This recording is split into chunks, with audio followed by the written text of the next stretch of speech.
Road. Oh, yeah. 109. What? Well, folks, you found it. The most unprofessional little podcast there ever was. Ain't much else to say. Just sit back, sip on some whiskey, and be entertained. Because the Whiskey Bros are about to make love to your ears.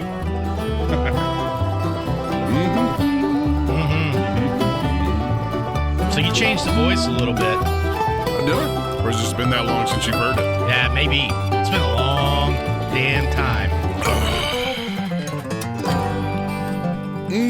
Dude, I thought we were at least like 124 episodes deep.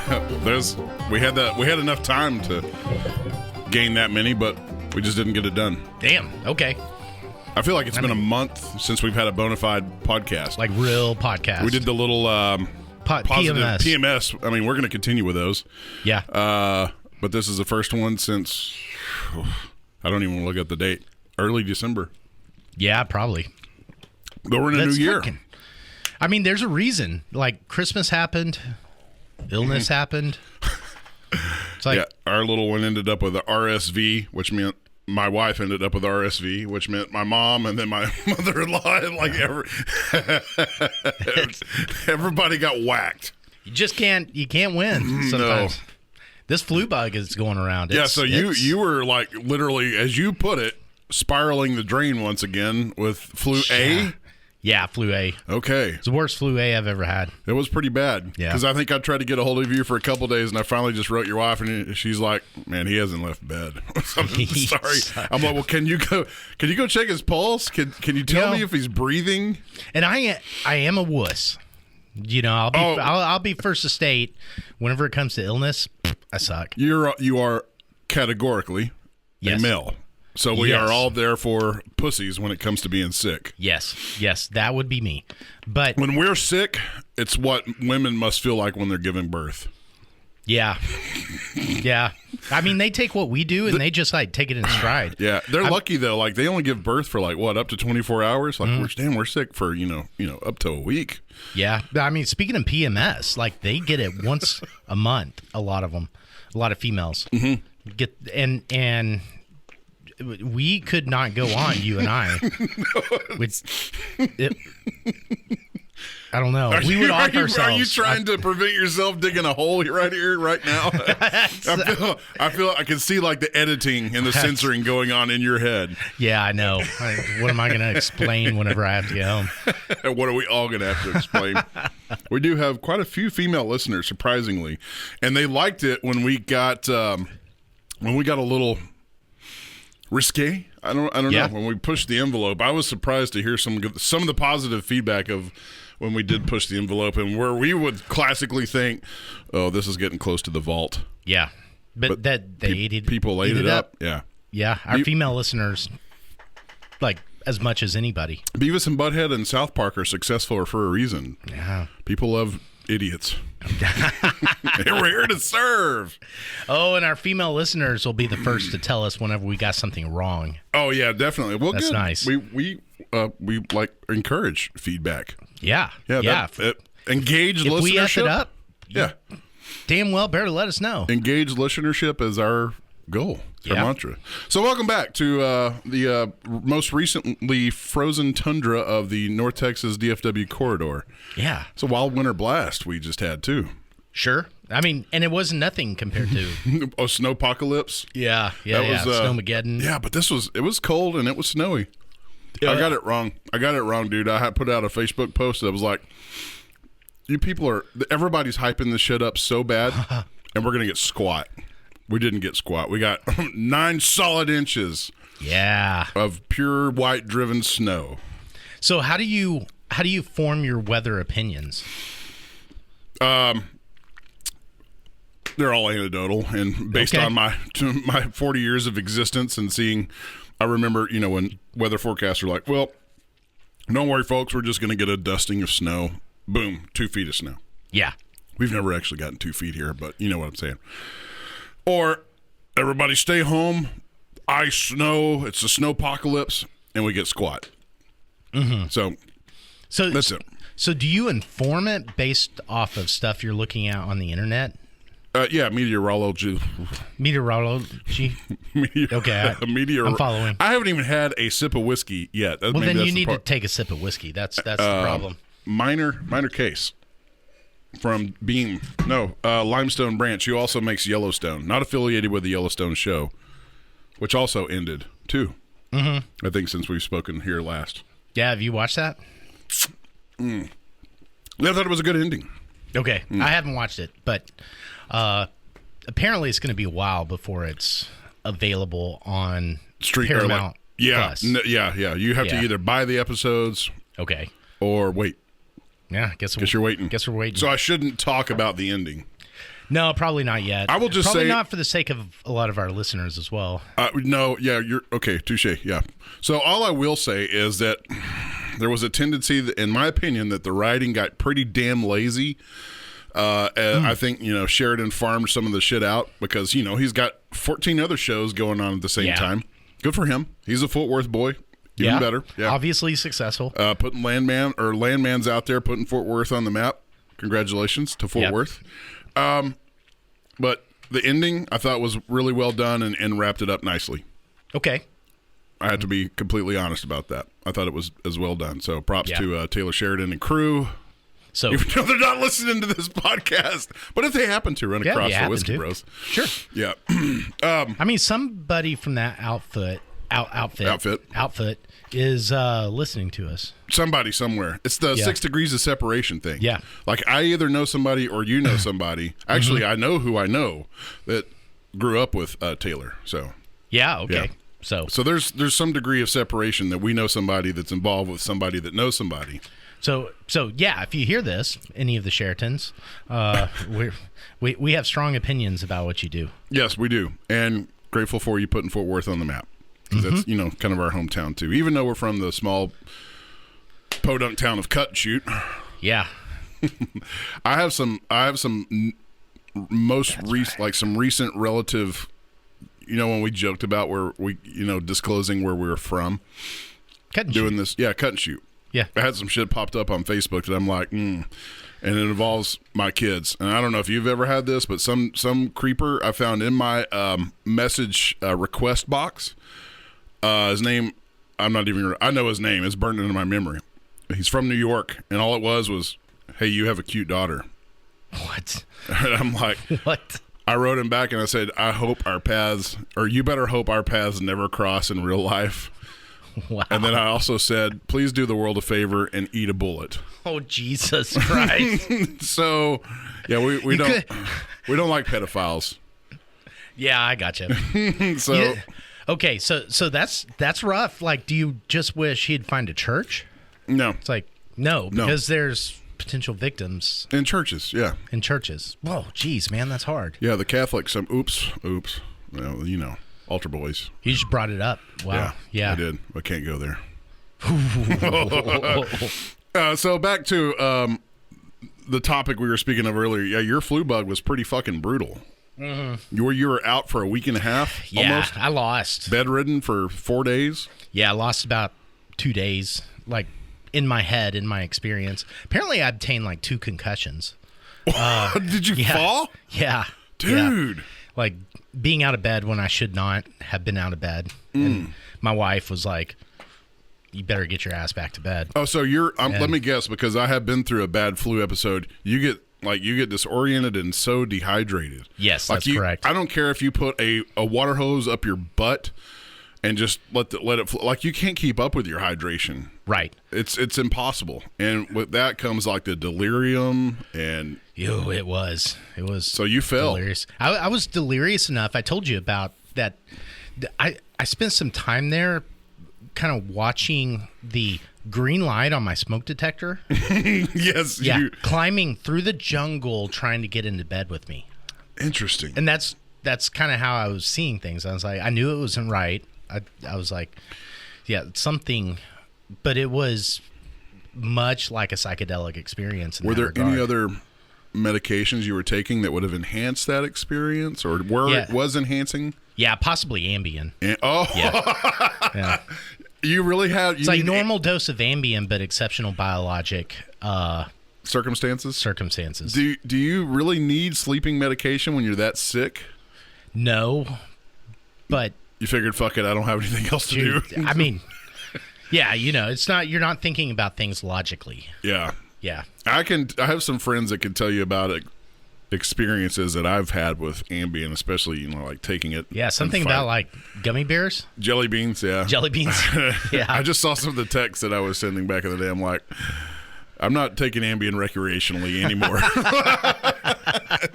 Do not take Ambien and fight it to stay awake, because it's a bad idea. You will hallucinate and dream as if you were sleeping, whether you're sleeping or not. Your brain's like, I'm sleeping. I don't know what this was. It was a hallucination and a dream happening at the same time. So have they dialed Ambien in? Because I remember back in the day when it was first introduced, like, yeah, it helped people sleep, but there were MFers. It does for a lot of people. Yeah. But there was also people functioning and going to the store while they were sleeping, or driving while they were sleeping. That's true, too. Or cooking a fucking dinner while they're sleeping. I always put that number at 5%. 5% of people are going to be able to actually get up, engage with meaningful activity, and not know that they're not conscientious of it. Right. That's terrifying. I know. What if you're on Ambien right now at the studio having a conversation with me, and tomorrow I'm like, hey, man, that was a great podcast. And you're like, what are you talking about? What? I have no recollection. I haven't seen you in a month, man. What are you talking about? Oh, there has been an occasional conversation with my wife after I take my medicine, and then I have the conversation, and then she proceeds as if she knows I'm going to forget everything that we talk about. I think our wives have all become accustomed to that. Yeah. But sometimes I surprise her, and I can actually recount the conversation entirely. And so it's like one conversation. It's unproductive to do that, because you have a conversation that should have occurred once now has occurred twice. Okay. And that was related to Ambien? No, that's just like anything. Oh, okay. Like, yeah, did or said something to piss her off, and well, that's just marriage in general, right? Like, yeah, it is. It's part of it. Yeah, you sometimes you reciprocate a conversation, or it's redundant. So it happens more than once. Yeah, usually she's right. I saw you looking at my shirt earlier. Oh yeah, I love that one. Has Joe Biden cured cancer.com? No, he has not. Nope, not our website. Not that I'm aware. Not our website, but we have a very, very small window of time that I can still wear this shirt and it be relative. Yep. So the answer, if you want to search for yourself, go to this website or listen to us who have been there to fact check it, and the answer is no. Everything's Whiskey Bro fact check. So, yeah, but we have everything we talk about. 100%. Everything we talk about. Man, this whiskey is good. I haven't had this in a while. Yeah, it's really good. Minor case from, let's see if I can get that to focus. Come on now. There we go. From the Limestone Branch Distillery. Yeah, like if you've seen the Yellowstone products in the store, this is their rye. And God, it's so good. Yeah. You need some more? Yeah. We're washing down. We're washing down. Obviously, you did get over the flu, so you're here. Yes. Not currently on Ambien. It sucked. I shat myself like 5 times. Oh my God. Yeah. That's part of it, huh?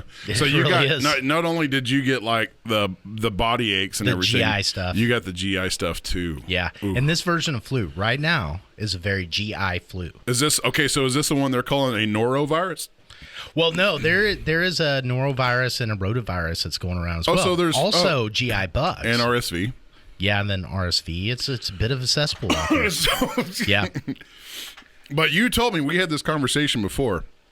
You told me it's like, people, you need to get out and get exposed. It's true. We got to get a flu down then. Get a flu, get sick, overcome it, deal with it. Yeah. Because there's like this bird flu thing, that's a serious bug, right? Yes. No, it is bird flu, not swine flu. Bird flu. If it ever happens, right, it's not going to be fun. Okay. But there's been instances where the thing is mutated and jumped into human. They're very, very isolated instances. But man, I really liked Brett Weinstein's kind of description of this. Right? So, and I am paraphrasing massively, but to go from one species spread to another species. Yeah. Spread.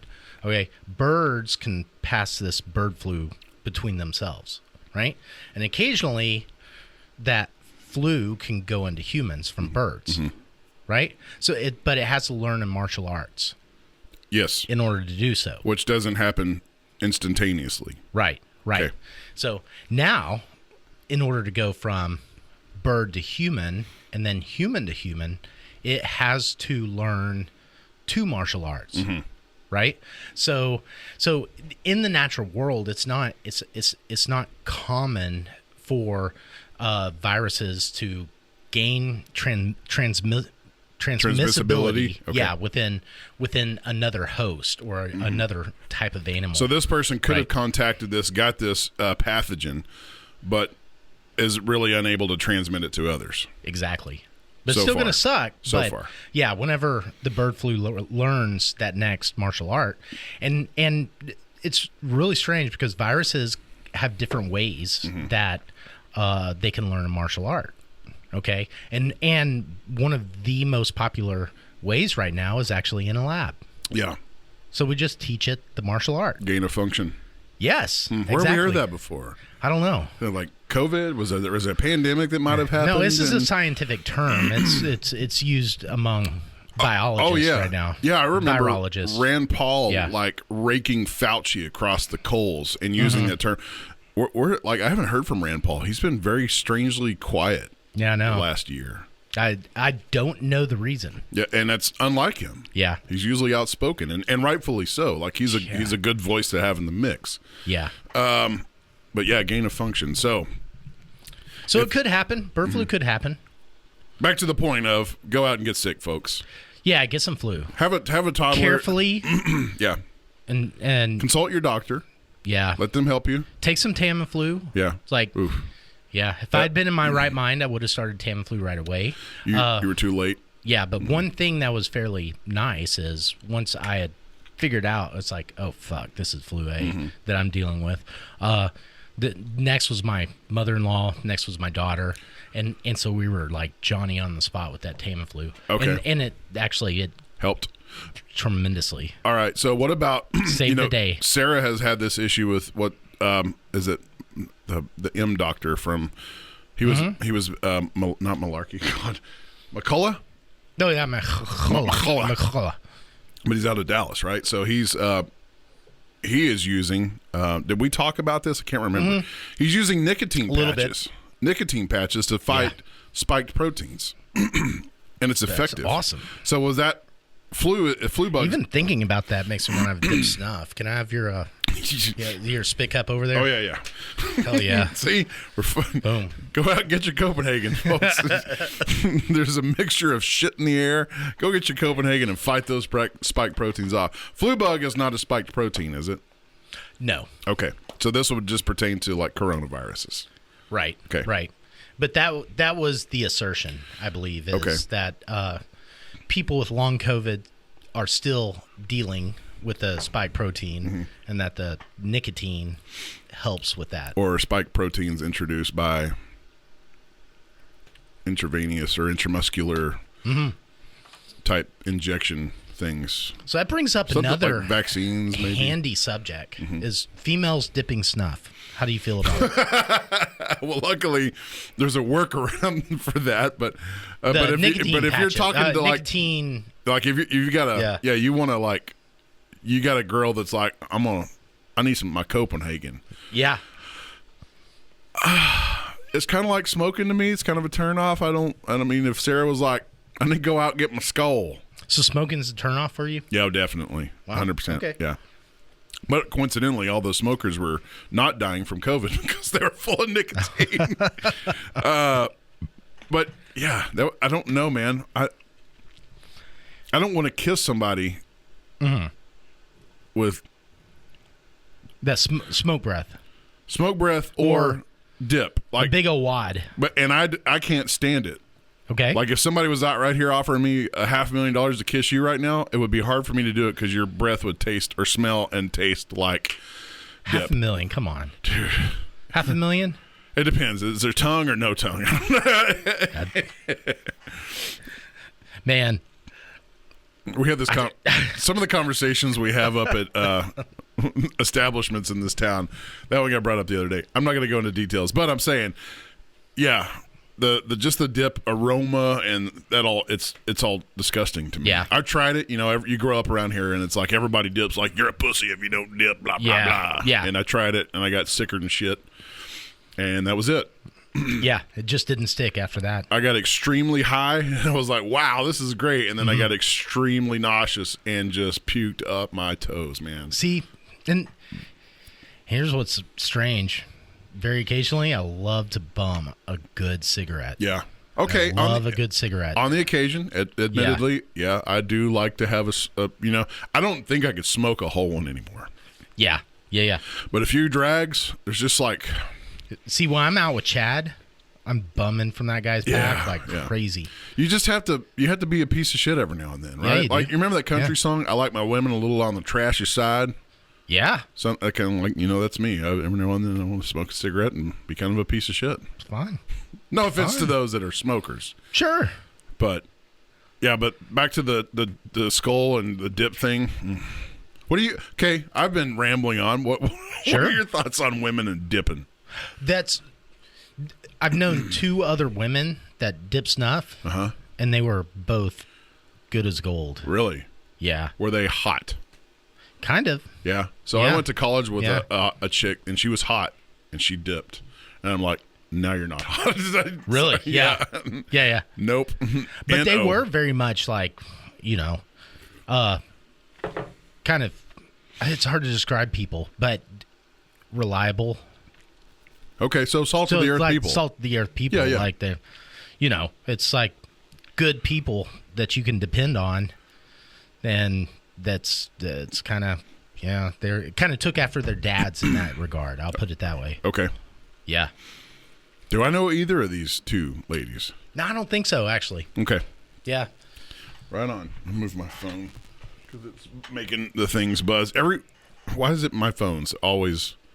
do it. Who's did it the other day? It was the Chiefs, I think, had it. Yeah. It was the Chiefs that did it. So is that China? It's China. Everybody has an iPhone. They're all made from the same place, Foxconn in China, right? Yeah, but for some reason, I don't know. Yeah. You know what it was? We discovered it was this microphone. Hand me your phone.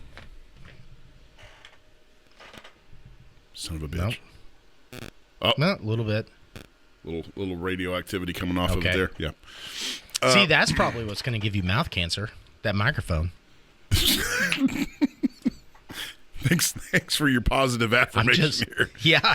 Because those waves are probably, there shouldn't be anything coming off of this. Like, it's a microphone. Right. There should be no electromagnetic field emitting from this thing. It's only supposed to intake. See? Yeah. I don't know. There's some interference. I know. But we were going to talk about this. The fucking bread. This bread that you brought. I'm so glad it's just you and I tonight. Yeah. Because we've demolished literally 2/3 of this, and it'll get polished off before the night's over with. Yeah, it will. For sure. Sourdough made in your slightly rusty Dutch oven. Mm-hmm. Rust is good. It's the adds iron to the food that's cooked in. Mm-hmm. Yep. Have you? Did you ever watch the stuff I sent you from Dr. Berg about too much iron, like iron poisoning, and you need copper to help absorb it? Yeah. And a lot of the iron that people take, the non-heme iron that people take supplement wise.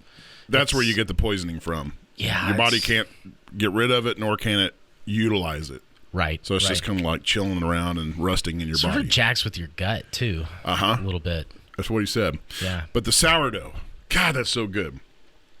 And okay, so you made this, right? Yep. So did you get some Fromunda cheese or some armpit juice and put in your starter? Yeah. That's a thing. That's really a thing. Like when we went to a sourdough class, he's like, the sourdough yeast is wild yeast that comes from everywhere and everything. That's why it's called sourdough. Yeah. So it's like people will cough in it, and that's fine. I mean, you're obviously baking it. You're going to cook out any harmful bacteria. Right. But, like, you want to feed the yeast in these starters whatever they want. So I mean, the sky's the limit. Babe, have you showered this week? No, I haven't, babe. I'm making sourdough in 4 days, and I want it to be a good batch. By the way, don't come. Fermented product. So don't come in the kitchen, babe. I'm making my sourdough naked. We just shot ourselves in the foot for ever selling any kind of Whiskey Bros sourdough bread. Yeah, process. Nobody's going to buy that. I'm like, nah, there's some Fromunda cheese in my bread. No thanks. But it's really good. It's really nutritious and dense. Fromunda cheese. Fromunda cheese. Is that the episode name? I think it is. Fromunda bread. Fromunda. I like it. Should it be Fromunda bread or Fromunda cheese? Fromunda cheese. It sounds so much better. Okay. I don't know how we spell it, but we'll figure it out with our help of our in-house graphics department for sure. Yeah, and so we now have a family starter, and she's got a name, and it's Ladasha. Ladasha. How do you spell Ladasha? L-A-A. So people come over, they're like, la-ah. I was like, no, it's Ladasha. Ladasha. Is this Cajun? La-ah? Yeah, it's Cajun. It's Cajun, yeah. Yes, definitely. Yeah. But so you have a family starter. Okay, yep.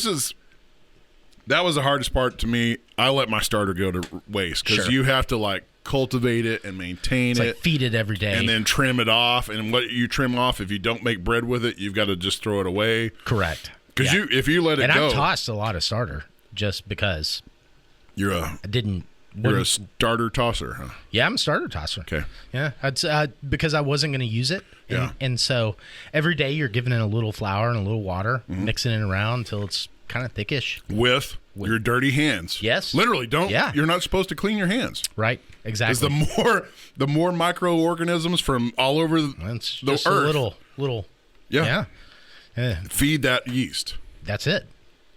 And thus keep your starter thriving. Yeah, I've killed a few starters, but I always have a backup in the fridge, and so I just have to pull. How have you killed them? Well, I didn't feed them for a few days, mostly because I had the flu. That was actually tedious, but I had some Ladasha in the fridge. So you missed an opportunity to market immune-building bread. You could have coughed and gleated all up in that starter with your flu virus and then made batches of bread and be like, look, if you eat this, Fromunda flu cheese. Yeah. It's, You could have sold that shit for $80 a loaf. But you can speak to it's pretty good, easy recipe. Yeah. I use a very basic, baker's ratio. So it's what in the baking community would be considered a 70% bread or a 70% dough, meaning 70% of the flour content is how much water is in there. Okay. So in this case, there's 500 grams of flour and then 350 grams of water. Oh, wow. Okay. Yeah, we were all set to kick off the show, but I was like, come do it right now because I'm eating bread. we just kept eating bread. Dude, isn't your jaw tired from chewing the bread? All right, so you remember. Oh, I got to keep chewing. Do you remember when we talked with, may not been when we talked with them, I think it was, the Gut Check guys. Oh, yeah. Yeah, they brought bread. Well, they also brought up the fact that, we're screwing ourselves from infancy on because we're not activating the jaw. Yeah. Yeah. We're not using the muscles. And it goes to teeth alignment, jaw alignment. Yeah. Breathing. Yep. The formation of the jaw and your palate. Yeah, but it's hard palate. Hard palate, yeah. All comes from infancy and just being fed easy stuff to eat. Yeah. Convenient and easy stuff instead of soft foods. Yeah, he brought up kids in Africa don't have dental issues or snoring issues because their children are gnawing on whatever they can find. Beef jerky. Yeah. Yeah.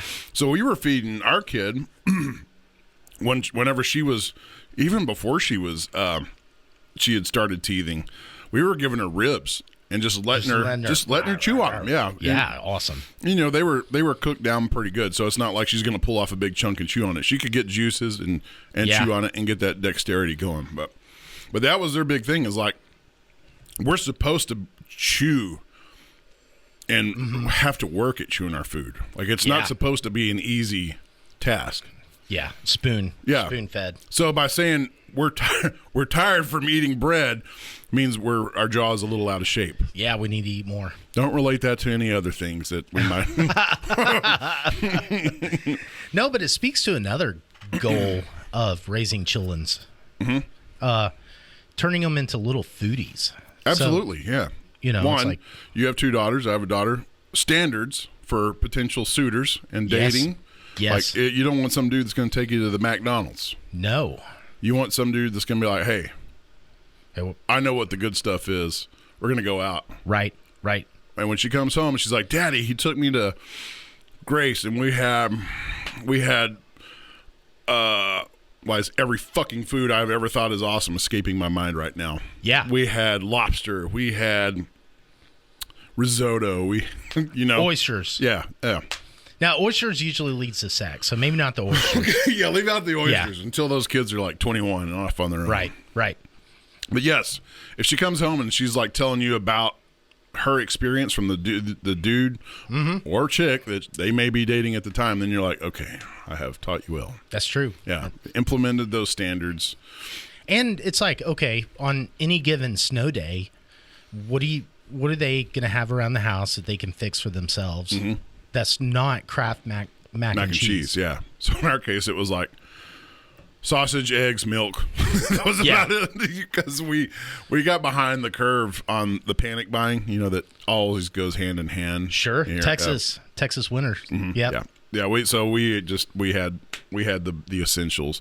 We did have, man. I'm telling you, HelloFresh, y'all do it. Oh, I have. I like them. I like them. They're convenient. Everything's shipped to you. It's all recyclable. I think ours was like Blue Apron. Blue Apron. Yeah. I don't know if they're same still thing, in right? existence. But yeah, same thing. Like they say, and some of them, like, it comes in a box. It's all pre-packed, or not pre-packaged. It's all packaged up nicely. It's it's cut up to where all the quantity that you need has all been separated out. And then you cook it and prepare it. And some of them are difficult. Yeah. Like, some of them have taken me a couple of freaking hours. And then some of them are like, 30-minute meals that you can just crank out some. Like tonight we had, or this afternoon we had pork meal tacos. Kits. That's what they call those. Yeah, meal kits. But not bullshit. Like, decent quality stuff, and pre-portioned and ready to cook. But we had a few of those, and then milk, eggs, and sausage. So what about y'all? What did y'all do on your snow days of cabined in? We've gotten, because of this sourdough thing, we've gotten on this kick of various flatbreads.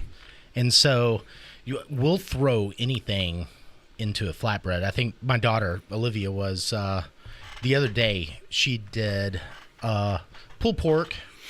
Oh, man. Yeah. Pulled pork, feta cheese, and apple. That sounds amazing. She put an apple in it. Yeah. And anything I was for so a glaze? Proud of her. Normal barbecue sauce. Yeah. But yeah. But man, she got the contrasting of flavors. Just nailed it. It's pretty good. She didn't end up liking it. She was like, I thought the apple would be good in this, but it's not too sweet for her. Great. I think she threw some tater tots in there too. Okay. But yeah, it was a little bit too sweet for. Okay. But kudos for exploring. Yeah, still a valiant effort for sure. Yeah. And y'all are using sourdough for the crust, right? Yep. So it's like, every time I've had pizza with sourdough crust, or, well, they're not open anymore, but 1860 had the cauliflower crust. Yeah. That's they're good. Yeah, they work. They're good, and you don't feel like a disgusting piece of shit when you eat too much of it. Right. Like you do with regular breads. Like, white breads. Domino pizza dough. Yep, Domino's. That shit. So sourdough, man, that's cool. We're going to finish this off, but yeah. And it's coming back. It's always been around in the crunchy community. Yeah. These like crunchy homeschool families. Love y'all. I wouldn't consider myself crunchy, but it's like sourdough is starting to kind of make a comeback. And I've already given like a version of this starter to somebody else, and they're It's the making gift that keeps on giving. Yeah, really. So you can share your starter. Yeah, You and then you tell 'em. shared Lodasha. Yeah, and you tell them, it's like, look, you're gonna fuck this up, and that's fine. Yeah. You just let me know when you do, because I'll have more starter. Yeah. and then you'll probably fuck that up, and that's okay too. Because there's always more. It just keeps self-replicating. Yeah, It just keeps giving. But yeah, I think the gist of that is like we're supposed to eat stuff that makes us work. yeah, For it. that's right. So burgers. Burgers Yeah. are a complex thing. Yeah, because you got to chew them, man. Yeah. You want a fucking big asshole. You got to gape that mouth and just get down on it. See, and to make a good burger, you have to. It's not just about the meat. It's not just about the cheese. It's not just about the bun, but it's how do these go together in a manner that actually stays together. I've eaten a lot of really shitty burgers that had some amazing things on them that disassembled themselves in my hand. Yeah. Okay. Right? So the trick usually is like turn it upside down. Yeah. Which is no fault of the person making the burger. It's the fault of the manufacturer of the buns because they make the bottom bun too thin. Yep, exactly. I mean, think about your classic Whataburger. You know, that bun, that bottom, not to down Whataburger, it's obviously got a big following, but that bun is thin. Yeah, it on is. Bottom. Yeah, if you don't get to that thing, like it's a soggy biscuit by the time you get to it. Never mind. What? Yeah. My mind went to a dark place. Oh, man. Dude. Certain initiation ceremonies. Yeah, I got you. That's Oh, God. So homeschooling, and speaking of that, weren't we talking about a new trend called unschooling? yeah. Tell me about this. I don't really know what to make of it. It's actually my daughters that are bringing this up. Unschooling. Unschooling. It's kind of the modern version of dropping out. Okay. Dropping out of school. Yeah. So we would call those kids back in the day dropouts. Yeah. Yeah. Now And they're unschooled. And they became, kind of criminals. Yeah, I know. So I've got some concern, obviously, about this. Sure, yeah. That this is a subject matter that's being discussed in my household. And there's my household runs very democratically, believe it or not. It's not, if say Heath's household compared to my household, he's very patriarchic. Heath is a republic. Like, Yeah. thanks for your opinion, but my decision has been made. Yes. Yes. There is a long, heavy conversation that runs through my household. So you are majority rules in your household. I mean, I try to compel proper thinking. So you're good on subject matter. You're good at demagoguery and Bullshitting. filibustering. Yeah, bullshitting. A lot of filibustering going on in your house. Okay. But the nature of school is changing so fast. So my girls are online school, okay, 7th and 9th grade. So they have this online curriculum. We've seen the curriculum transform in the time that we've been part of this school, okay? And then we've also seen ChatGPT come in by virtue of me being ChatGPT nerd, right, come into their curriculum in a way that it's transforms the curriculum. Okay. Okay. And so very often the question is, okay, why can't we just do a ChatGPT version of curriculum? Because you would, man, that takes off, that takes away our evolution, right? And the ability to critically think and learn, right? Does that not get to a point where ChatGPT or AI That's scary. is enabling us to be lazy? Sure. Some aspects that's great. Some aspects it increases productivity and takes out. But it'll bang out a history paper like it was nothing. But you haven't learned anything. I mean, maybe you read the paper that you're submitting. Yeah, but you haven't learned anything. Right. You haven't gone through the time to think and put together pull this thoughts out of yourself. Yeah. And formulate them into a coherent argument, right, so to speak. Yeah. And then tidy it up and submit. Mm-hmm. Yeah, that's scary. Yeah. And then that translates to math. Yeah. Science. Yeah. Or does it end? I don't know. It doesn't end. But the question I get asked... Until we are the fat people in WALL-E. Right. Yeah. That's where it ends. Yeah. Mm-hmm. The question I get asked by my 14-year-old is, why do I need to know math? Well, if you could invent a time machine and show her herself 30 years from now, she would understand why. Okay. It's a basic universal function. But and then what she says is, well, why don't I just learn math as it relates to paying taxes? What I need to apply myself to do in life. Yeah. But then you don't. Like, if you don't push yourself, then if you have something there that's enabling you to not push yourself or focus, then that's an aspect of critically thinking gone. Right? Yeah, maybe. Right? Mm-hmm. It's like, if I need to know the quadratic formula, if I need to know how to unpack the quadratic formula later on in life, I can just get ChatGPT to teach it to me. Assuming that, there hasn't been a giant EMP attack and modern electronics are still in play. Yeah, okay. But if you've learned that as a core fundamental, you retain that ability. Now, I can speak for myself. I've been terrible at math. And I have already forgotten, even though I've learned it in school. Yeah.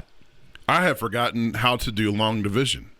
Oh, yeah. Okay. Don't know how to do it anymore. Sure. You know why? Because calculators. Once we got into junior or senior years, it was like, use your calculators for everything. Yes, they're efficient. They help out things, but you lose that fundamental knowledge that was it literally beating the fuck into you, writing out long division on paper. Yeah. And now you don't even have to use the calculator. You just say, hey, Siri. Oh, boy. Never mind. Never mind. Oh, here she goes. Yeah. What's 125 divided by 5? So you've like really opened up this riff into what we're probably going to be talking about 20 years from now. The same way we're talking about social media, kind of a downfall of humankind. Like, I already see us being way too dependent on electronic enhancements, electronic assistance. Yeah. And so we're always talking about social media and how it's detrimental to people that are dependent on it, or not even dependent on it. They don't know they're depending on it, or it's the people that are in a bad mental health situation and they're just watching everybody else have the time of their life because it's a highlight reel. Yes. We're going to end up in the same conversation with AI 10, 20 years down the road, thinking we shouldn't have given. So what's the correct answer? I think it's going to have to be a hard lesson learned. Okay. It seems to be the way the human race goes, right? Yeah. Well, we should have known it, but we didn't. Now we're paying for it. I mean, online streaming killed Blockbuster. Mm-hmm. But nobody's saying that was a bad death, though. Sometimes there's admirable outcomes, right? Right. But it's also... I mean, you had to go to the video store to... You had to physically get off of your fucking couch. Yeah. Leave your house. Forethought into what you were going to watch. Oh, yeah. Now we're inundated and overloaded with options. Yeah. And you don't have to leave your couch. Nope. So you can eat your seed oil soaked popcorn and fries. Yes. Drink your high fructose corn syrup beverage and never have to exert a fucking calorie spent towards deciding what tonight's entertainment's going to be. Versus, you could still eat your seed oil soaked and high fructose corn syrup infused beverage, but you had to leave your couch, leave your house, go to your vehicle, leave the vehicle, or drive the vehicle to the store, get out of the store, walk around the store maybe a few times. Yeah. Pick your movie, interact with other fucking human beings, leave the store, back to your car, to the car, or from the car to the house, in your house, and then get there by the time pizza showed up. At your doorstep. Yeah, but you've at least spent some energy and calories Yeah. getting to that point. But it wasn't every night either. That was like No, it was movie and pizza night. Bingo. Now every night is like, whoa, what do you want to watch tonight? Yeah, exactly. Man, we've got a Nintendo Switch. Do you remember the Wii when it came out? Yes. Like it had the motion activated controllers, and you could play like Wii Sports. Well, that also still exists for the Nintendo Switch. And over Christmas, Santa brought a Nintendo Sports game. So we're kind of trying to. Sarah has this thing where about it. She has vertigo issues, and any kind of like video game first person movement. Oh, it really. Oh yeah, it throws her into a state of nausea like nothing. But she was able to manage with this, I guess, because she's up and interacting and physically moving with this game. So there are still entertainment options that require you to move your ass. That's true. Yeah, Yep. they're still out there. It's one of my favorite VR games is actually ping pong, and it is. Oh yeah, and I know I've racked up workouts on not Dance Revolution, the Beat Saber. Yeah. Okay. Thank you for bringing that up. I was gonna mention that there's like a guy that tracked his what do you call it? Like you wear your data whenever you're wearing your Apple Watch or your fitness data. And he burnt like 4,000 and something calories just because of how many times he played this thing in a day. Yeah, I believe it. And the story, Ready Player One. Yes. Like he had to be self-disciplined enough to run so many miles on his haptic treadmill or whatever in order to store up credits to be able to play the game. Yeah. Yeah. So maybe there's some virtue, but you have to be a disciplined person. Yeah. Unless you just let technology take you over and so you become a fat person in Wall-E. I know, right? And here's what I don't understand. Because I've tried to sit around. It's like, what? Geez, this is going to sound bad. What fat people are sitting around watching other people play video games? Oh, that's a whole movement. Twitch. Yeah, Twitch, YouTube. I forget. There's several platforms. Kids don't even play video games They these just days. watch people. Like, what are you doing? Yeah. You're watching people play the video game. You fucking kids these days, I swear. You're watching. You remember our parents like, God damn it, get off the video game. You're going to ruin your life playing. Now there's kids watching people playing video games.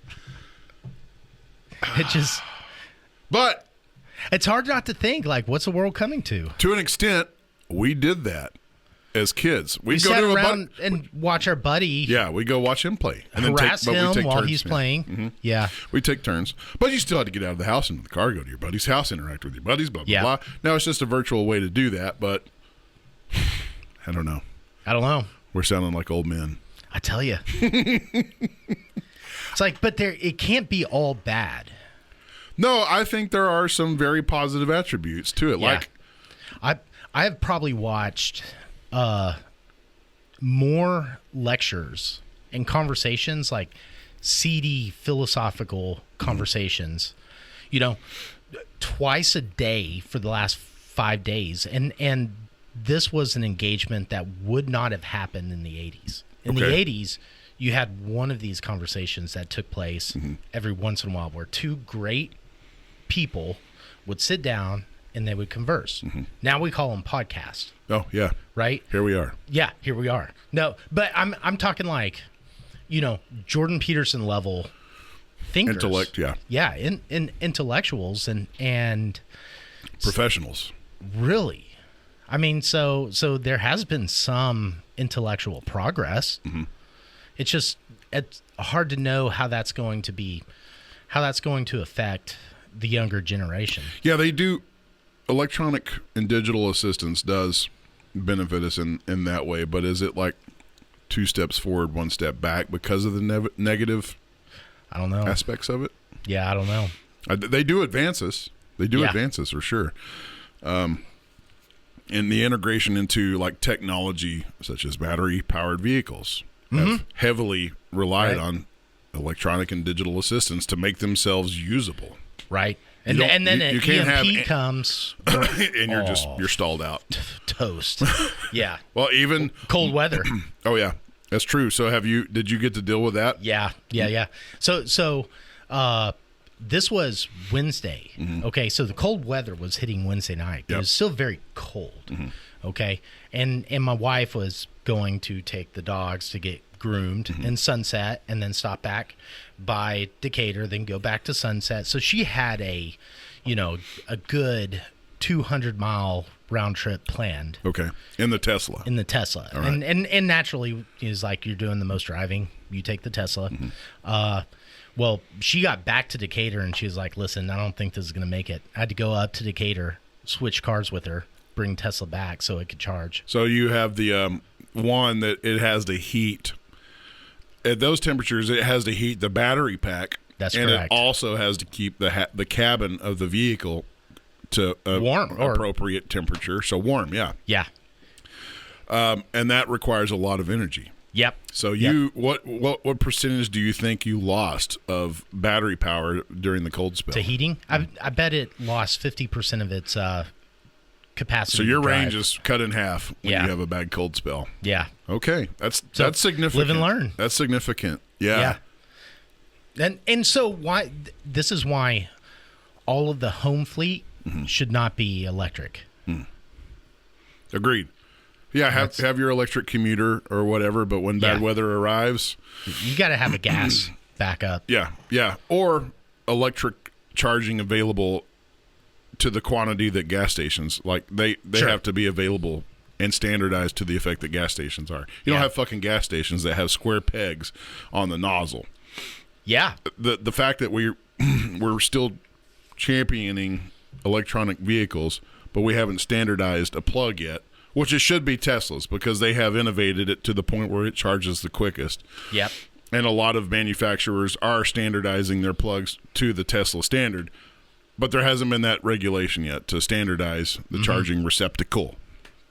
Yeah, definitely. But, yes, notable technological advancements because of advancements in AI, digital advancements, AI, whatever, like the Neuralink thing from Elon.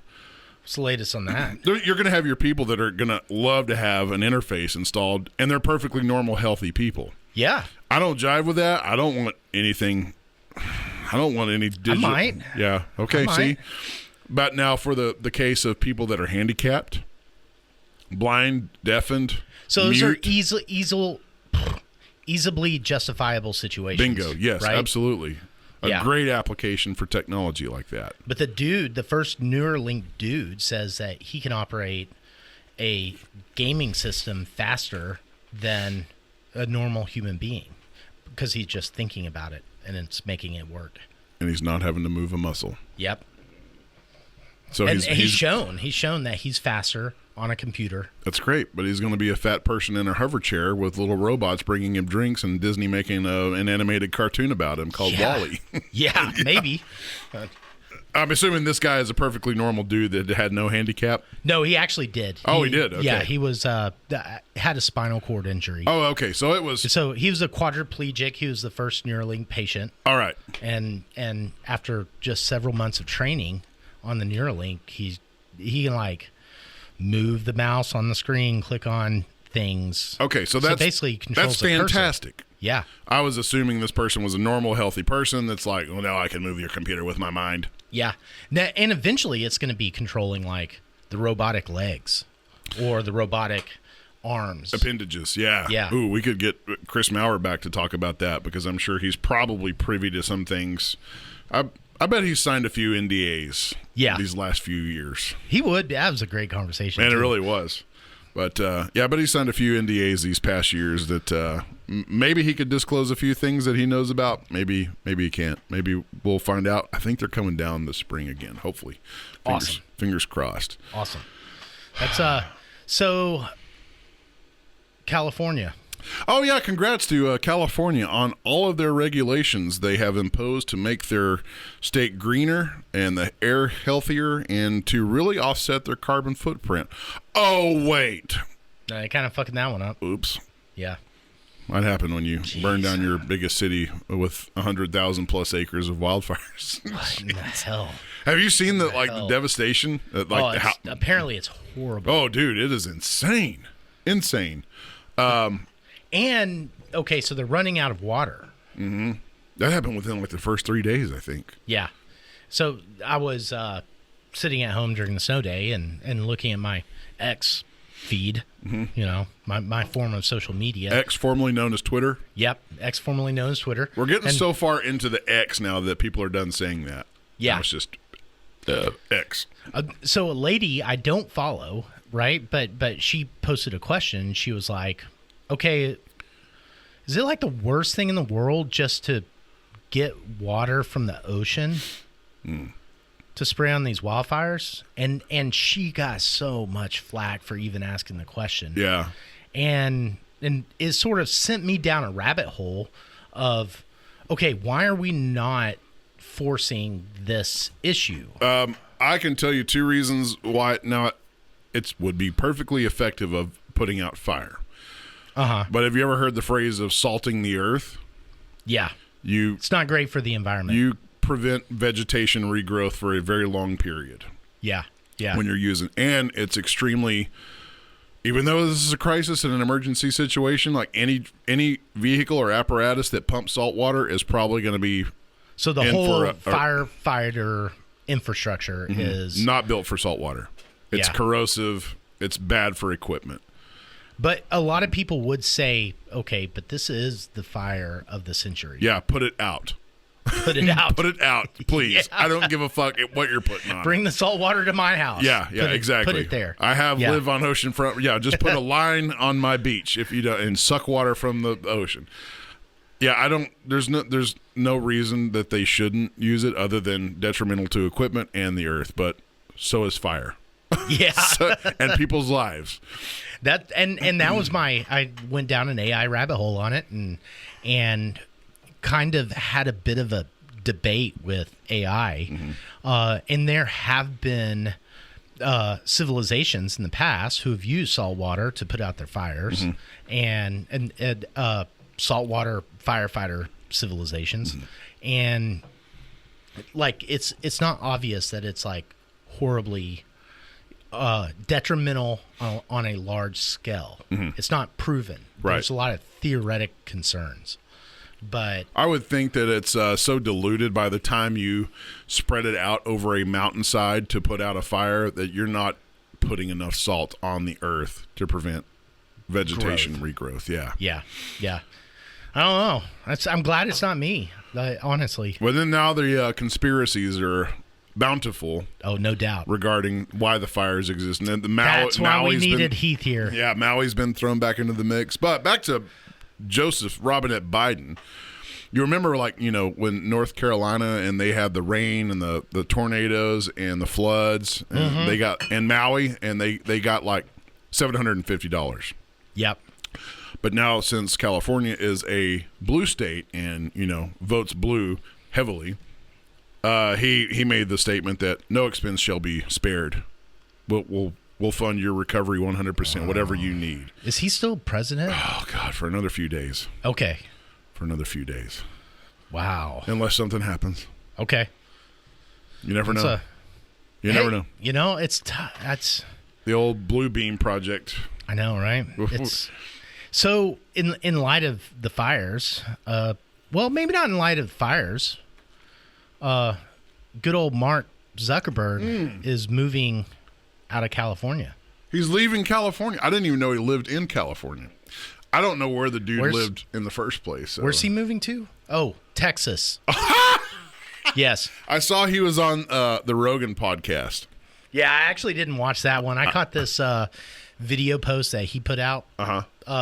Basic, and it is a very interesting post because basically he is backing up his position, not backing up, but backing his position up that he's becoming free speech.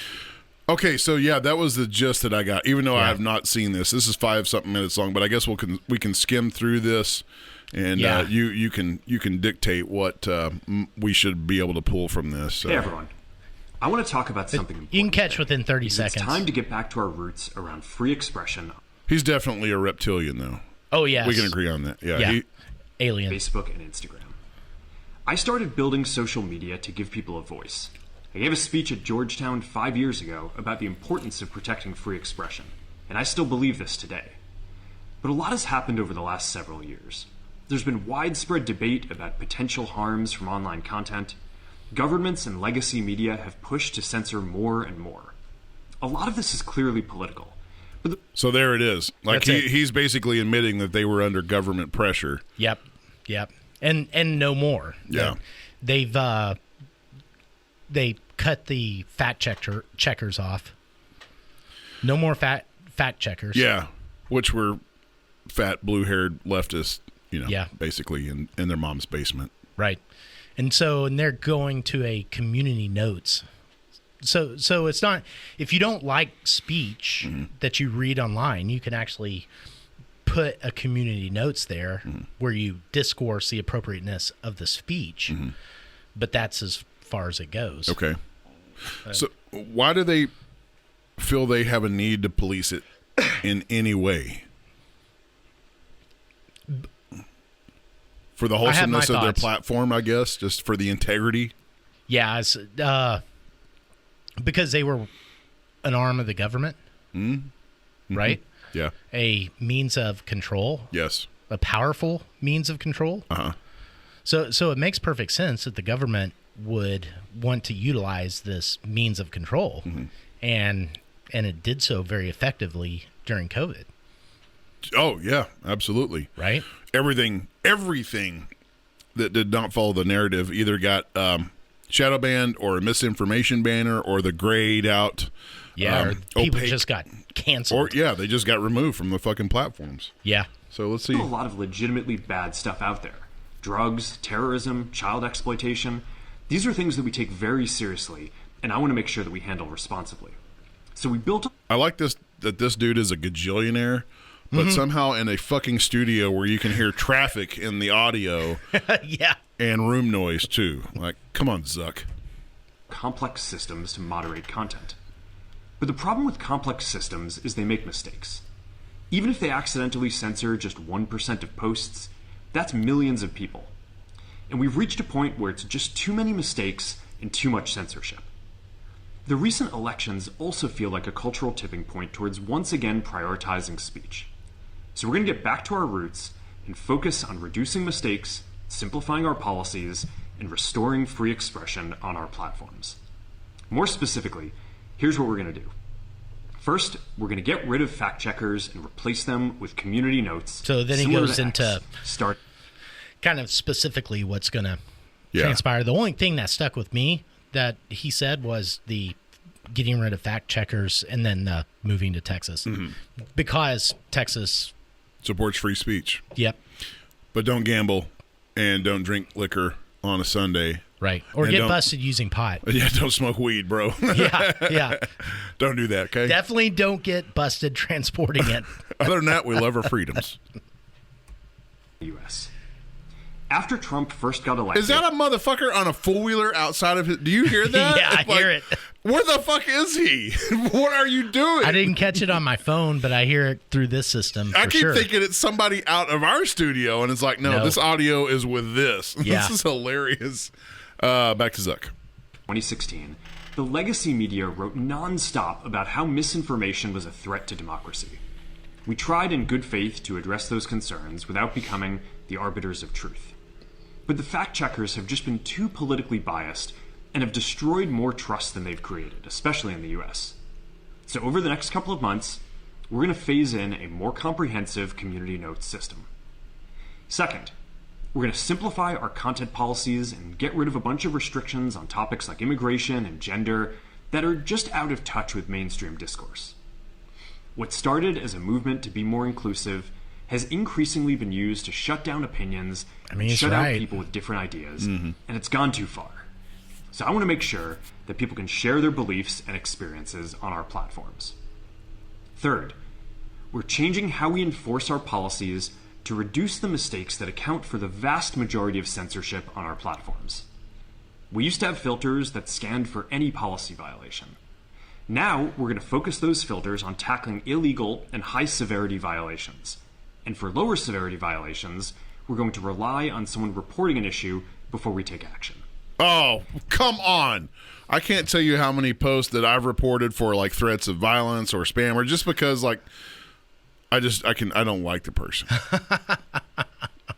But I can tell like it's a leftist like telling me to kill myself or something, and I'll just report it, and they're like, "Well, we found this content does not go against our community standards or guidelines." Oh, okay, but if it was on the other hat, right, meaning they were just on the same side of the aisle.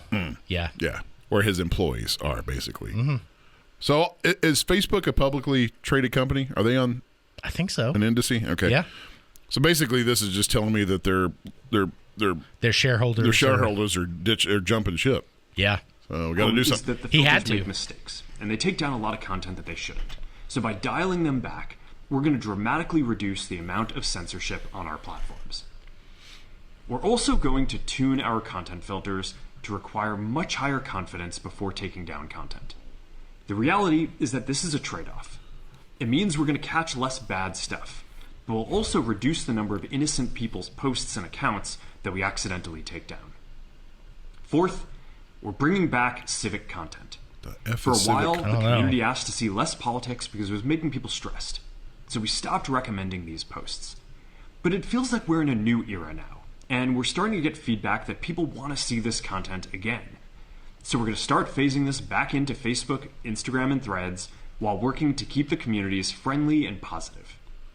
Fifth, we're going to move our trust and safety and content moderation teams out of California, and our US-based content review is going to be based in Texas. Oh, my God. As we work to promote free expression, I think that it will help us build trust to do this work in places where there is less concern about the bias of our teams.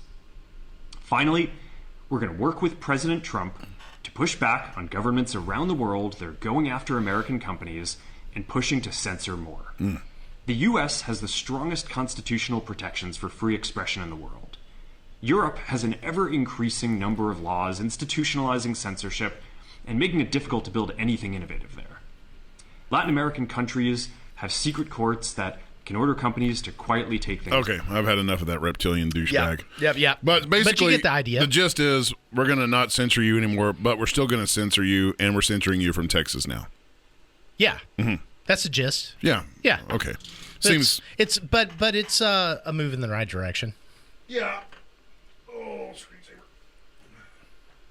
And what Elon would say is he's just doing what Elon is trying to do.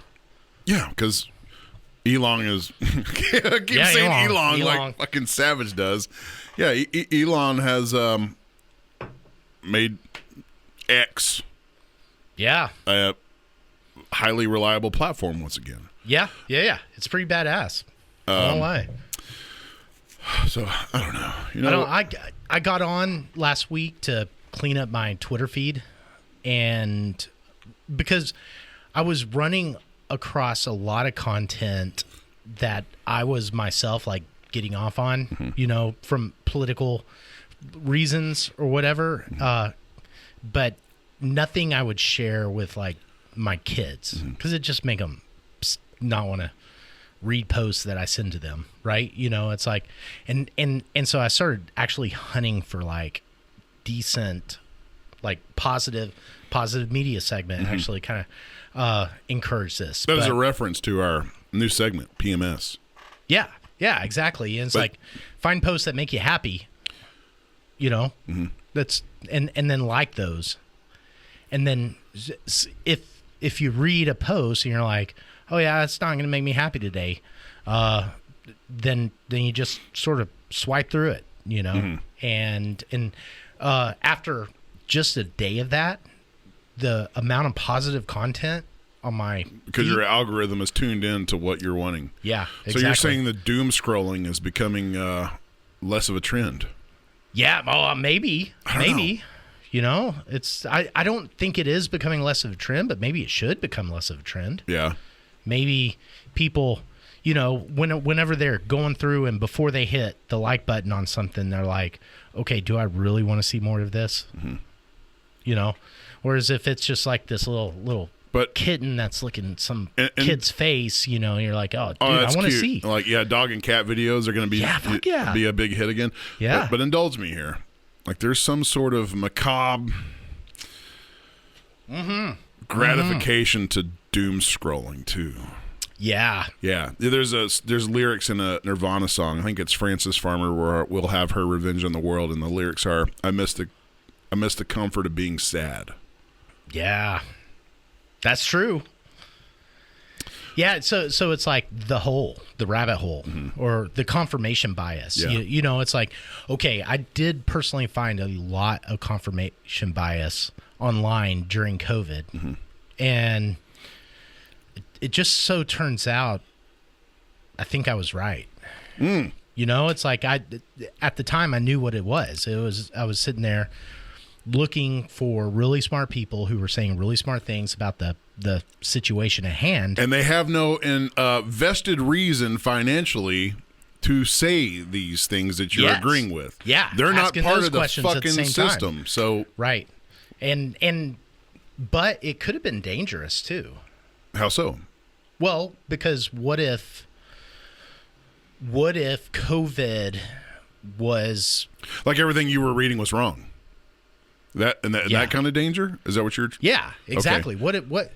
What if I wasn't on the right side of history there? Well, there's always that risk. Yeah, like that's the ultimate balance. Yeah. So now enter UFOs. Okay. Yeah. Hello, segue. yeah. Enter UFOs or drones. Or drones. Okay. Yeah. It's like you go down that rabbit hole, and you're gonna find confirmation bias for however you feel. Sure. Yeah. And there's just so much information out there from all walks of the aisle.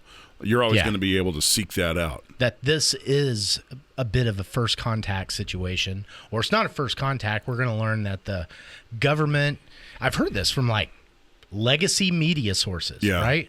You know, whatever that means anymore. That okay, the government has been in contact with alien civilizations, that it has this technology that it's covered up, and we really don't know what New Jersey is. You know, so what are your thoughts? Where is your confirmation bias leading you to? It's leading me to be more suspicious of the news sources. Oh, like I didn't know that was possible to even be even more suspicious. Like even more. Yeah. Even more. I didn't know there was a next level. I know, it's crazy. Yeah, you take somebody like Joe Rogan, right? Who, you know, that's like the want for this alien story to be real is so granular. Like he wants there to be real aliens. There to be real. Please be real. We this is something we need. Yes, exactly. Yeah. Exactly. But what they're feeding us from a government level and a media level is like appetizers. Just enough fodder to keep us starved. Yeah. And dependent. It's fucking dope. Yeah, like you don't get dope. They're feeding us dope. You don't get answers. Yeah. You just get the dope. Yeah. The cocaine out of the rat straw. Yeah. That's what I think they're doing. So this reminds me of like something like the Iron Mountain Report, or Report from Iron Mountain, which was a book or a play. Yeah, so this was interesting, and if you ever have time, it might be actually worth Googling. The Iron Mountain Report. The Iron Mountain Report. So it was published in 1967. Okay. But it was published as an anti-war satire. That's what they say. Yeah. Okay, and this is why you should read the report from Iron Mountain, okay, to decide for yourself, because there's nothing really satirical about it. And maybe it's just a higher level of satire that I don't grasp. But basically, this was a report that was written by a third party for the government war machine, conveying what would have to happen if to keep the war economy going if the government stopped its pursuit of war. Right? 1967. So this is right at the kind of the outset Cold War. Yeah, Cold War, Vietnam. Yeah. You know, but if we stop this war policy, what are we going to do to keep this economy like up? peace is not good for financial. It's not. Yeah. Yeah, it's not. And it lays in the report, it lays out the reasons Okay. that we need to probably stay at war. So the modern version of that would be, well, we've damn near been at war with every fucking country in the world, so what's next? Aliens? Yeah, you just Is that just keeping people wondering? Yeah. Or global warming. Oh, yeah, so another facade, but something to be constantly worried about. It's always a battle. So you have to create an economic vigilance, a mechanism of that economic vigilance. Mm-hmm. Okay. And war is the perfect vigilance, according to the report. Because everybody feels like they're affected by it. Yeah, exactly. But if you got rid of war, maybe you could make up a little alien strategy, Well, I would tell you, with global peace, like a large employer out of this area is gone. Lockheed Martin's afuera. It's gone. There's no need for them. Yeah. So then what do all those people do for a living? I don't know. Yeah. I don't know. That's crazy. So all that to say is, because I've looked at this report from Iron Mountain, I don't think it's a satire, but I could be wrong. Well, it's like Mike Judge's film Idiocracy was not really a comedy. It was kind of a foreshadowing documentary. Same with WALL-E. I kind of think this alien stuff is all made up. I hope not, man. I really want, there is some good information from people like Bob Lazar, and testimony from people that have had firsthand experience with something's up. Alien technology. Yeah, they say something's up. Yeah. I want there to be, I get it. There's got to be a government conspiracy agenda, but man, I really want the real thing too. Yeah. Yeah. Please be aliens. Please show up and visit us. So do you think? Right here. Whiskey Bros Hill. Maybe this hill out here it's already a beacon for large military aircraft. So you would like to be that dude. Yeah.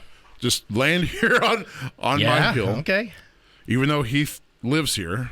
Even though it's on the hill and cut and shoot. Yeah, your land is going to be fucked. It's going to be overrun. I'm going to be so pissed off if Heath is their first contact. He's like, fuck y'all want. Yeah. It just turns into Savage Bro. And I'm like, it's 2 a.m. You know what the fuck you're doing here at 2 a.m.? I've got to sleep. Shoot first, ask questions later. Hey, man, why are there dead gray beings on my... You know what? They weren't where they were supposed to be at 2 a.m. Oh, what do you think? What do you think? I'm a skeptic at heart, but part of me sees some of the stuff that has come to light, and it's like there has to be otherworldly influence from a historical perspective and a current perspective of technological advancements. Yeah. What are they calling it? The Intergalactic Federation? Sounds good to me. It's like there's a whole galactic federation of other beings. Yeah. That we just aren't, because you and I are civilian peasants. We aren't aware of. Right. But that our government authority has actually definitely been in contact with. That's the story. Maybe is that the secret of the Freemasons? They're like the gatekeeper. I don't know. That's interesting. That's the thing. Like we have a few friends that are Freemasons, but there's supposed to be like this underlying thing they can never divulge. It's like the Illuminati. Yeah. Yeah. They know something, and unless you're part of them, you don't have that. You're not privy to that information. I know, right? Yeah, we need to get some of our Freemason friends really, really drunk. It's what is the truth serum? Do you have that as a doctor, as a medical professional? Is it sodium pentothal? Yeah, that's correct. Good job. Yeah. Is that really it? Sodium pentothal? Pentothal. Yeah. So like, is that really a thing? Yeah. Like you can give somebody this and they just open up to everything? Lose their capacity to lie. Wow. But you have to know what to, like they're not just going to free will everything they've lied about. You have to know what to ask them. Yeah, right? Exactly. Okay. We'll see. We're planning. We're scheming.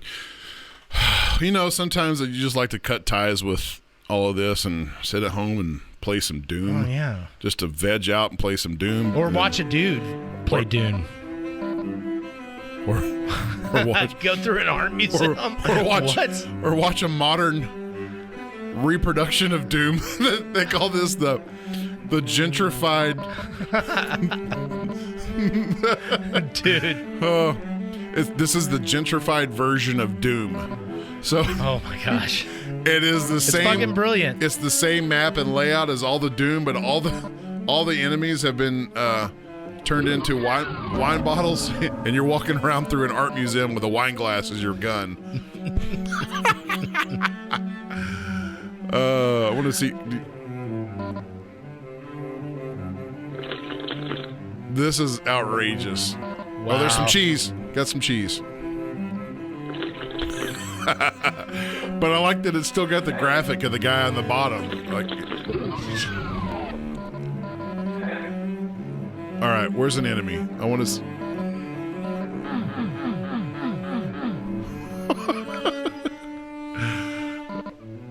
Oh, that's enough of that. I thought that was hilarious. It's got some truth to it. Gentrified Doom. We were back on the medication subject. Mm-hmm. We were just talking about sodium pentothal, but not sodium pentothal. You've been treating me for an ongoing stomach ulcer of, I don't know, 3 fucking years now. But you just put me on this stuff called BPC 157. Right. It's a peptide, a gastric peptide, right? Mm-hmm. So as a matter of fact, it is. Good job. Used to treat a multitude of things involving like injuries to bones, muscles, tendons. Yeah. All kinds of stuff. Like they found that there's really great benefit for. But you're utilizing it orally for me to treat an ulcer, which I think is making progress. How long? I think I'm on day like 10 or 11 now. Okay, so you think you already feel... And I've noticed less burning. Okay. Still some every now and then, but not to the extent that it was. Wow. Okay. Yeah. But that just, for whatever fucking reason, I was sitting thinking like, what if Doc gave me a placebo? Oh yeah. And this was just some valid placebo point. That convinced my mind that, hey, you have this area here that I'm now taking this product to encourage healing for, but it's not really a product. It's just a gelatin capsule full of sawdust. Right. So is the placebo effect really a thing? Yes. Does your mind really have the capacity to heal an unhealed injury of maybe potentially years? Yes. But because somebody gave you a placebo and it caused you to focus on what you need healed, your brain's like, oh, yeah, we'll get that taken care of. Yeah. Used to, doctors could prescribe Obical. Okay. And it's just a sugar pill. It came in red and blue. Huh. And that's a nice matrix. Yeah, I know, right? It's a placebo spelled backwards. Obical. Obical. Okay. Yeah.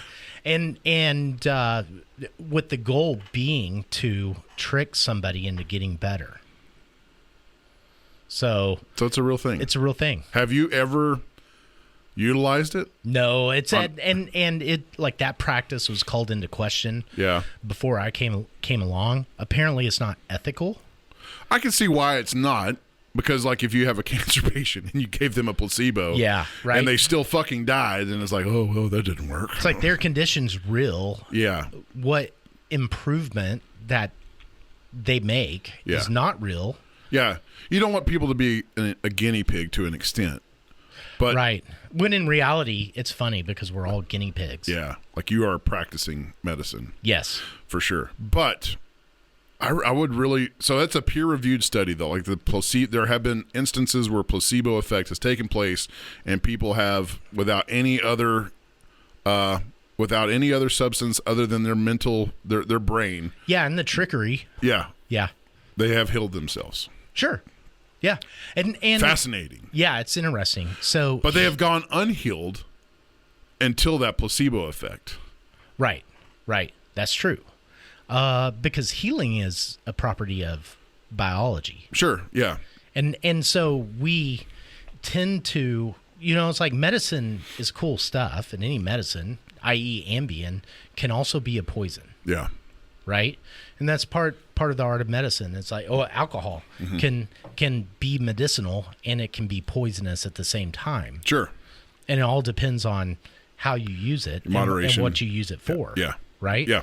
But yeah, it's so I don't know where I was going with that. I don't either. But to me, it's just fascinating. Like I could have an ulcer of 3 years, thinking, okay, when it does, when you get that burning sensation, like, oh, it's still there. That's annoying, but it never heals.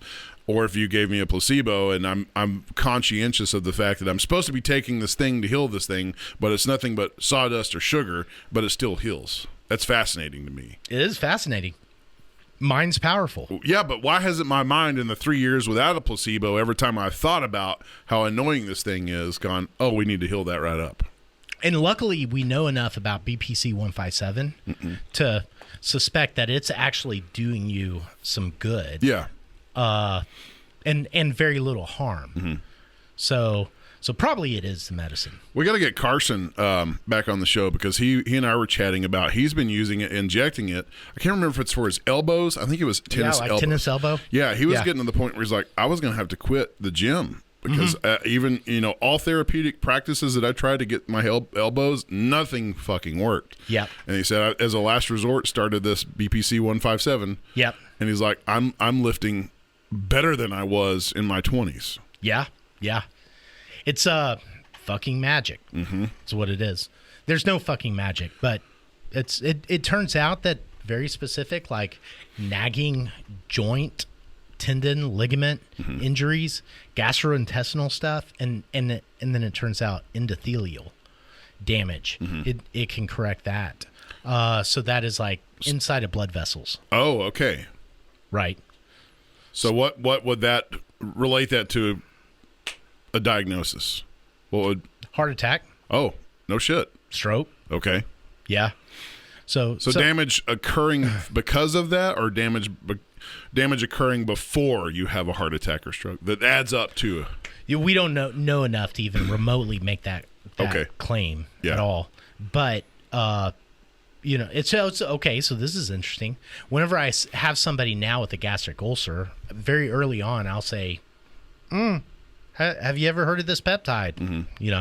Usually like that, a little nasally, like Kermit the Frog. Yeah. You heard of this peptide? Have you ever heard of this peptide? Yeah. See? Yeah. And I bring it up to them and then get them poking around on it on the internet, learning about it. Which is exactly what you did with me. Yeah. It's because this is a new experimental thing. And,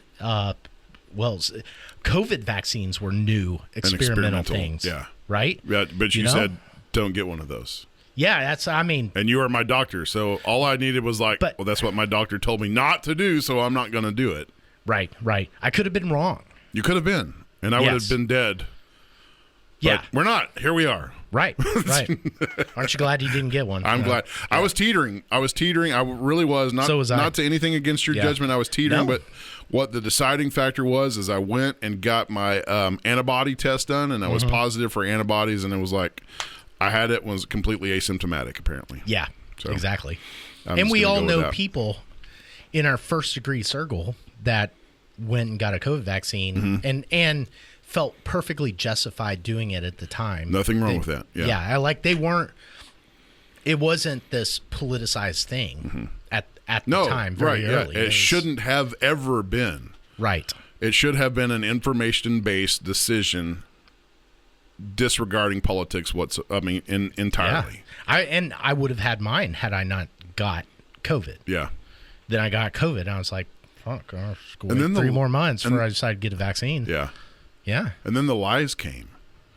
That's what turned me. I think was a big part. Well, in hindsight, it was like, well, this thing is 90. It has a 95% efficacy. So, and then that's the first lie was it will stop. You will not get COVID. Yeah. And then people got COVID. Yes. Who got the vaccine. Then the next lie was, well, you won't transmit COVID. You're not transmittable. Yeah. Then people transmitted COVID to other people that had the vaccine from people that have COVID after having the vaccine. That was another lie. There was no way the claims they were making about it that early were that true. Yeah. No way. That's what caused me to pause. What is a typical timeline for a vaccine? Like 10 to 20 years to collect enough data to know Probably. Okay, so anyways, Yeah. the next lie was, well, if you get COVID and you've had the vaccine, your symptoms will be minor or Yeah. less. And then we all know people that had COVID vaccines that are fucking dead and gone now. Yeah. Were their symptoms Yeah. less? I know plenty of people that had COVID vaccines that were in the fucking hospital, and they still regurgitated the lie, well, thank God I had the vaccine or I would have been dead. Yeah. Bro, Yeah. How you're in the hospital. And then at some point we just were like, fuck it all. We're just going to paint ourselves with the brush that we're being painted with. Yeah. That okay, we are vaccine deniers. Yeah, absolutely. It's like Embrace that. Yeah, we entered the point where we looked around and we were like, fuck it all. We're just already on this side of the aisle. We are so far this side of the aisle. And at that point we owned it. Yeah, we had to. You can't let them. You can't let them revel in the fact that they were getting to you. We had to own it. So what? I'm a vaccine denier. Okay. Yeah. I had a good friend in the medical community, also a family physician, who, man, we had some really long, seedy arguments. Okay. Debates. Yeah. As this was occurring, and really trying to figure out some way to flesh this out scientifically to know what the right, and every conversation ended with, I just feel I'm right. Yeah. And he would say the same thing. A gut feeling. I just feel this is the right way to be. I can't substantiate it. I just feel like this is the right way to be. And so it was a pretty fucked up time. So how did have you had a conversation with that colleague? Now we actually avoid the conversation. You don't like revel in like, hey bro. No. Still feel like your gut feeling was right? Damn it. I know. You're not an asshole. You're not a savage bro, huh? No. Hey, remember that time and all those conversations we had? I was right and you were wrong. See, and there's still part of my brain, okay, that leaves a small space for the eventuality that I was wrong. Yeah, Yeah, you had. But 10 years from now, we're going to learn. Yeah. That we all should have got them. I don't think so. I really don't think so. Yeah, I don't think we have to worry about that. Yeah. Now, whatever else is coming around, the corner. Yeah, bird flu. Or whatever they've got, scheduled up for us on the deep state agenda. I think the theme, the big takeaway for me was the new technology, the mRNA part of the vaccine. Yeah, it's not a vaccine. Right. So that's where I'm probably going to steer clear from mRNA technologies for now. Weren't these were before COVID? These were already being studied as treatments for cancer, right? Right. So is there? And I would say there's probably still that? great hope. Okay. There, it's like get something that can affect your DNA at the cellular level. Yeah. And it can be a powerful anti-cancer vaccine. Okay. Right? So there's great hope there. We just kind of fucked it all up. Went the wrong direction. Went the wrong direction. Went after the wrong target. Yeah. We started thinking. But there was a shitload of money to be made for going after that target, wasn't there? Oh, yeah. What do you think about gene editing from the CRISPR? Yeah, it's scary. Yeah. Scary stuff. But that would also be a solution to big diseases like cancer. Right? Yep. You literally cut the shit out of your DNA. Right. Being able to gene edit on somebody who's alive, currently alive. That's going to be fascinating. It is fascinating. A dangerous tool as well. Oh, yeah. You could wipe out humanity, human life as we know it. Sure. By something that's transmissible. Yep. Okay. Wow. Well, I think we should wrap this one up. Okay. Maybe with some fun news. Oh, yeah. New rankings from Data Pandas. Never heard of them, so we can't vouch for them, but they are an online library of various data sets like health, the economy, and demographics. And they have recently compiled the smallest and biggest penis size around the globe. What, we know? Yeah, I guess we do. We What? do. Oh, okay. So, the top spots, no surprise here. Dude, The top spots go to Sudan and the Democratic Republic of the Congo. yes, okay. So, cheers to our Suspected that. friends from Yes. Africa. There you go, Ruben. Congratulations. What's the average penis size? Here's the problem. The Is average. it length or girth? Oh, okay. That's a good question. Okay, so I think we're going on length alone here, right? Wow, There's no okay. girth. But the average length. I need some minor case on this one. Yeah. The problem is, you have ChatGPT on your phone, don't you? Yes. Okay, cue that shit up because we're Okay. going to need this because we are America and we don't work on the fucking metric system. Oh, yeah, okay. Okay, so they are saying the average length is 17.95 centimeters. Hey, Siri, what is 17.95 centimeters in inches? That would be 7.07 inches. That's it? Just 7 inches? Wow. Okay, all right. So I don't feel so bad after all. So that's the average penis size in Democrat Republic of Congo and Sudan. And then Ecuador, surprisingly, and our South America brethren came in third with an average size of 17.59. So just Hey, Siri, what is 17.59 centimeters in inches? 17.59 centimeters is 6.93 inches. Well, that's feeling pretty normal. so this was basically a UK article, and it was revealed that the news is not good for UK men. Sorry to our friends Josh and Emma, but UK men did not stack up well as far as average penis size went. But you weren't at the bottom either. Thailand and North Korea. But they're all amazingly close. That's what. No. No, dude. Okay, so you go from Oh, shit, they're the not. Sudan as an average of 7 inches To to Philippines? to fucking Thailand that is 9 centimeters. What? It's like okay. half. Okay, what is that? Yeah, literally half. Hey, Siri, what is 9.43 centimeters in inches? 9.43 centimeters is 3.71 inches. Whew. Okay. I mean, that's kind of micro penis, right? Yeah, those guys should be driving lifted trucks with big tires. And Yeah. Yeah. Oh, and wait, that's not what they do there. So here are the top 10s for best and longest penis sizes, and the top 10s for worst and shortest penis sizes. Top 10 for the longest average. And we're talking erect here. We're not talking we're not talking hangers. Like, you know, some of us. That's important to say that. Yeah, some of us Yeah. are growers and not showers, right? Right. Like, that's a real thing, okay? Right.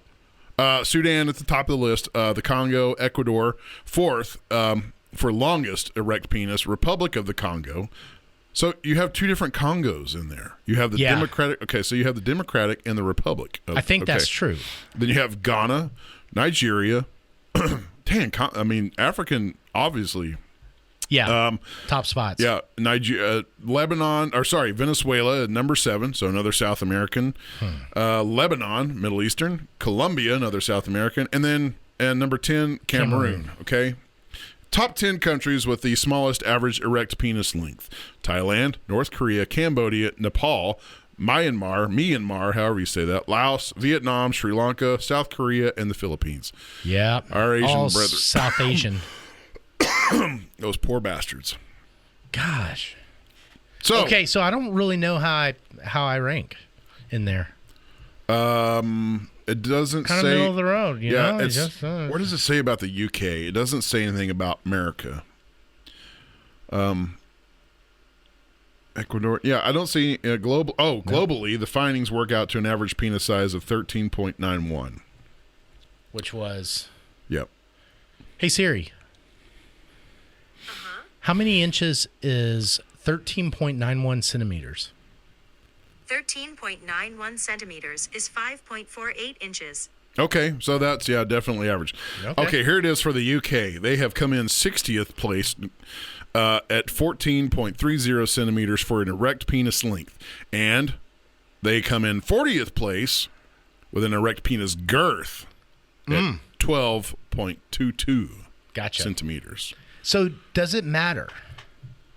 Does penis length matter? Let's ask our ladies. Call the dock line and let us know. Damn, where's that dock line number? It's not up here anymore. It's on the. It got taken off of the notes. We have no clue what the dock line is. I don't remember it anymore. It's gone. It's fucking gone. Are you kidding me? Oh, man. Okay, we're going to have to add it to the show notes. It was there. It's just gone now. Nope. I don't. Got no clue. Have no clue what that number is. Or where we would get Send it. us a message on Facebook or Instagram or YouTube. Does it matter? Does penis erect specifically erect penis? Does it matter? Because obviously non-erect penis size doesn't matter. Yeah, it's nice to be the dude that's like you can whip it out and you're just fucking hung like a horse. Yeah, right? Yeah, we're not those dudes. No. But cheers to you that we're blessed with that, but we are not those dudes. Yeah, right? But we're growers, not showers. We can put on a show. Yes. Okay, so does it matter erect? Yeah. Ladies, let us know. Somehow let us know because the dock line number is gone. I don't think it would matter. This says, it does say here that the saying goes, size doesn't matter, but apparently it does matter more to men than it does to women. There you go. So we're just comparing. So it doesn't matter. Yeah, we're just comparing ourselves to each other. Yeah. Now, if you're a gay man, I don't really know. I don't know. If you're a gay listener of ours, let us know.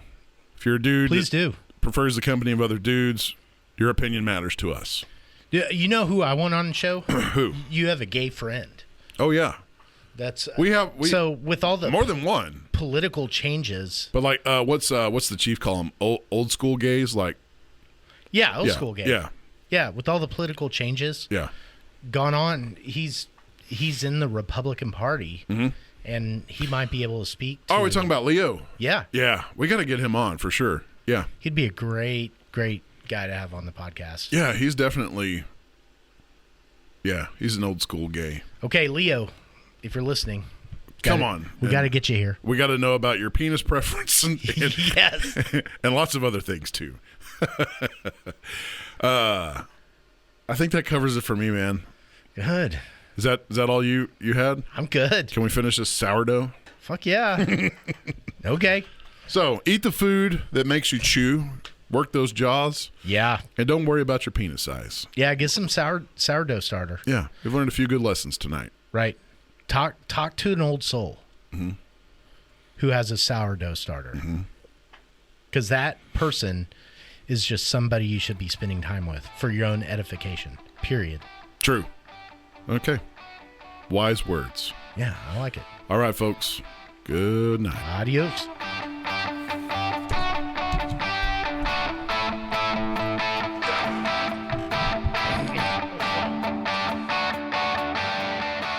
You've been listening to the Whiskey Bros Around the Table.